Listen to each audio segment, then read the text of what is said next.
Andy Land and his team had traversed the Khumbu icefall. He was in his tent when the earthquake struck, and Andy was one of the fortunate climbers who survived, and he is back in the United States. He's back in Fond du Lac, and he joins us in the studio. And Andy, good to see you. It's good to be back. That has to be a first. It is obviously it's a first for me when I interviewed you and you were on the side of Mount Everest. That was incredible. I mean, and the phone, the quality of the conversation. You could have been in Madison, Wisconsin. That was about the best cell coverage we had at Everest Base Camp, though. So it was pretty fortunate as far as that goes. And it was at first it was hard to be talking to people at home because I really wanted to be at home. But as I look back on it, it was really a blessing because it helped me so much. I got just an incredible amount of support from people, and that really helped me be able to keep going. And then just in kind of processing everything that's happened so far. All right. So when we talked, you were at base camp, which is still how many thousands of feet up the mountain? Base camp is about 17,600 feet up. Okay. So you were still not out of the woods. Oh, no. Long way from home. And the nearest road to base camp is at least 50 miles. So we would be trekking back down the Khumbu Valley through an area that was devastated by earthquakes, no running water, no electricity, all on our own, trying to make our way back to Kathmandu, which was also How far away was Kathmandu? And that's where your plane flight out of the country. Out of the country. Kathmandu, you have to understand, I mean, the Kathmandu International Airport has one runway. It's Fondi Airport is bigger than Kathmandu. And then to get to Kathmandu, we had to fly out of a little town called Lukla, which is a mountain town, and the planes that's about 50 miles away from base camp. Planes can only take 20 people at a time, and there were 1,500 people who were wanting to get out. The Kathmandu, I think, as the crow flies, is at least 150 miles away from base camp. It would have taken us another 3 weeks to trek all the way to Kathmandu if we'd have had to. All right. Let's go back to the very beginning. You, the times that I've talked to you over the years, obviously Everest was the one mountain out there that anybody who loves to mountain climb, that's the prize. That's the ultimate, obviously. 29,000 plus feet up, tallest mountain in the world. A little bigger now from what I heard after the earthquake. Yeah.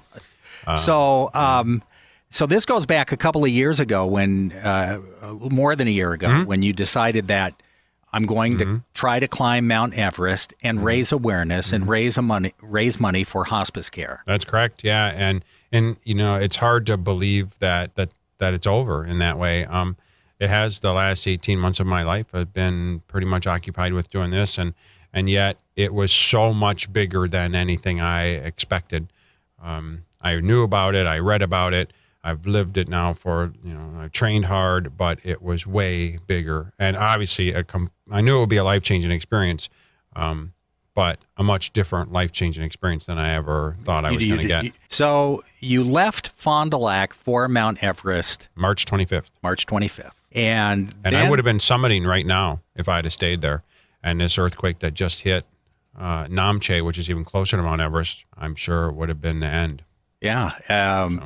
So you were on the mountain for how many days or weeks before the first earthquake? Well, it takes about 3 weeks to get to Everest Base Camp from once you arrive in Kathmandu.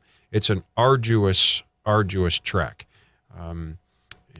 And so that was much longer than I knew it was going to be. I mean, I saw the itinerary, but experiencing it are two different things. And so we actually arrived in base camp mid-April, and then we left again to go climb another mountain called Lobuche and came back a few days later. So this was a 20,000-foot mountain for practice. You are getting acclimated that's to correct. the and that's to a the big altitude. part, right? So obviously helicopters will fly into base camp, but if you just flew into base camp on a helicopter, you wouldn't be able to move when you got out, and you end up having a lot of problems with altitude. So yeah, part of it is that you have to take time to adjust to the altitude. So I was in base camp for about 10 days or so, and then we had made our first climb into the ice fall, and had done that successfully, and then rested for a day or two and made a climb above the ice fall to Camp 1.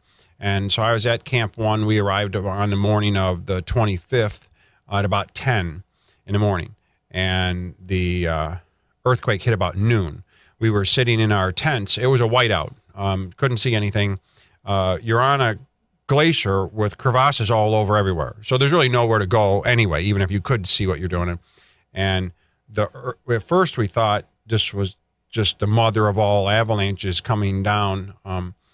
The ice is rumbling, but then we heard them coming from each side, and it's the scariest thing I've ever been through, because you're basically just sitting in your tent waiting to die. Is this thing going to hit you? You literally thought you were going to be blown off the mountain. Yeah, or buried in 100 feet of snow. Right. Yeah. And fortunately, it only takes about 10 seconds to find out the answer, so you don't have to wait for a long, long time. How close did the avalanche come to your tent? Well, the winds that pushed out from the avalanche pretty much blew our tents down, but all we got hit with in terms of snow was spindrift. So we were very fortunate. Were you thinking about the people still in base camp? It wasn't until about an hour later that we really started hearing the radios just lighting up, and learned that an avalanche had come off another mountain called Pomori into base camp and had devastated base camp. So it was over the next few hours that we started to learn about the devastation in base camp. And there was nothing we could do. I had an ER doctor who was with me on the trip, and there's nowhere to go. We couldn't get down. We couldn't help in any way. So all we could really do was try to take care of ourselves and know that we were in a safe place, and then trust our team that was at base camp to be able to do the things that they needed to do. But to get to the Camp 1, you had to traverse the Khumbu Icefall, which no longer existed the way it was when you went up. And so you're trapped. Right, we're trapped. So the morning after the earthquake, we sent people down into the icefall to check on the route. And then from the bottom, my teammates sent people up into the icefall to check on the bottom part of the route.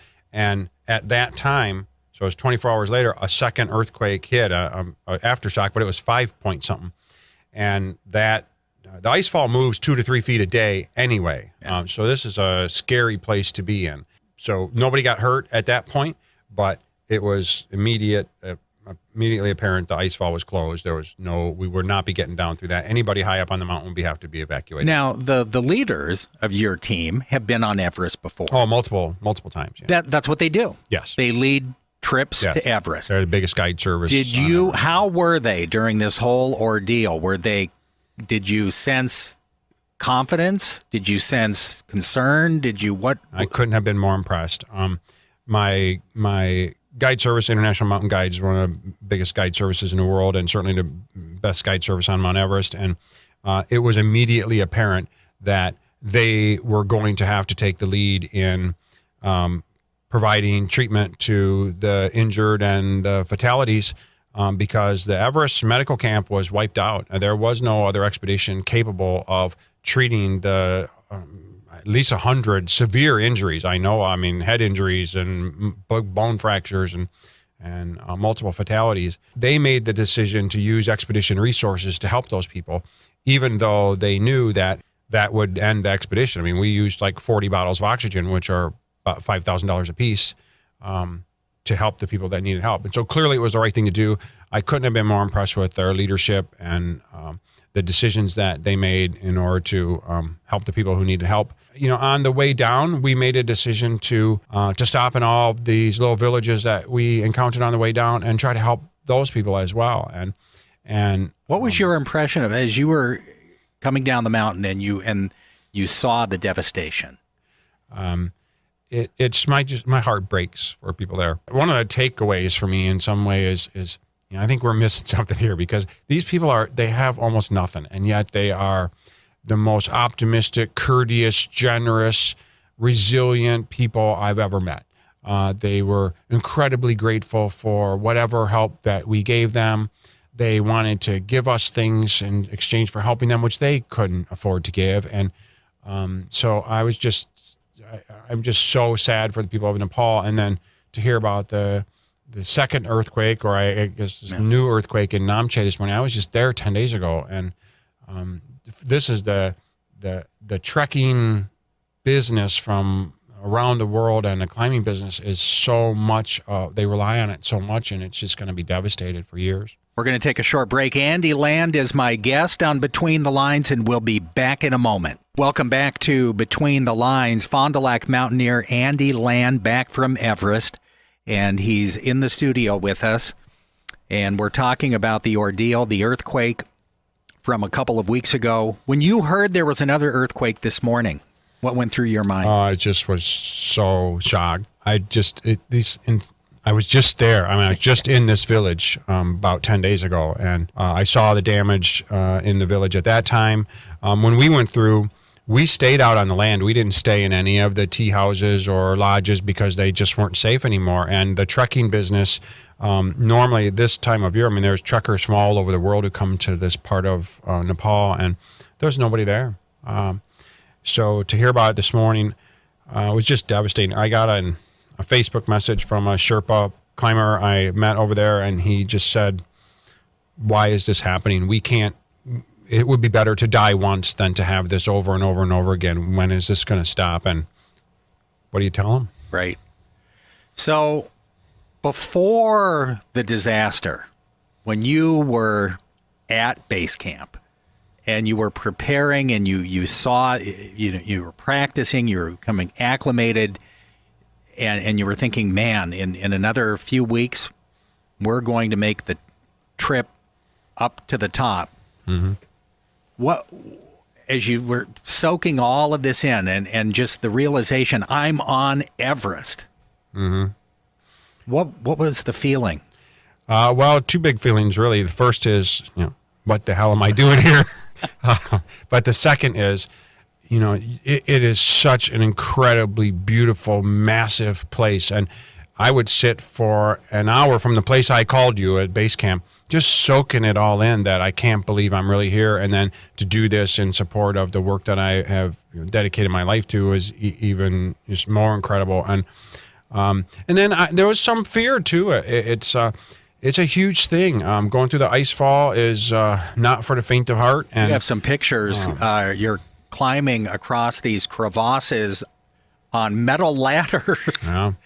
Don't take a wrong step. No, the Menards ladders are a little higher quality, and yeah. It was So I was working hard. I felt like I had trained hard, but would I have made it to the summit? I hope so. I expected that I would really be sticking my neck out on summit day, because you can do everything right on summit day and still have a big problem. But I knew to climb this practice mountain that we did, Lobuche, of 20,000 feet.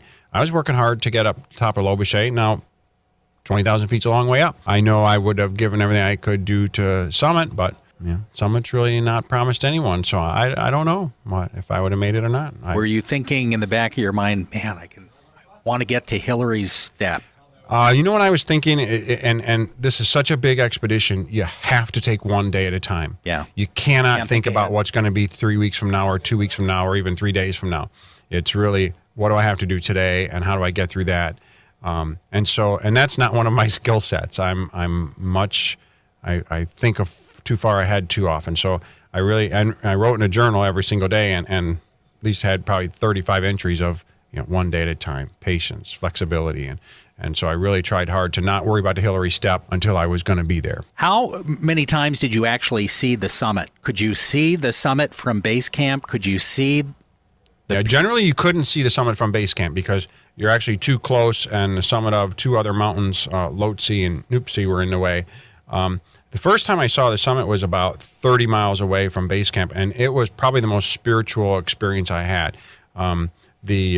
The clouds, we arrived at his monastery, Easter Sunday at a monastery, and I know the Buddhists don't celebrate Easter, but it was still a spiritual experience. So anyway, it had been cloudy all day, and just before sunset, the clouds dropped enough to have this spectacular view of the summit of Mount Everest and Lhotse.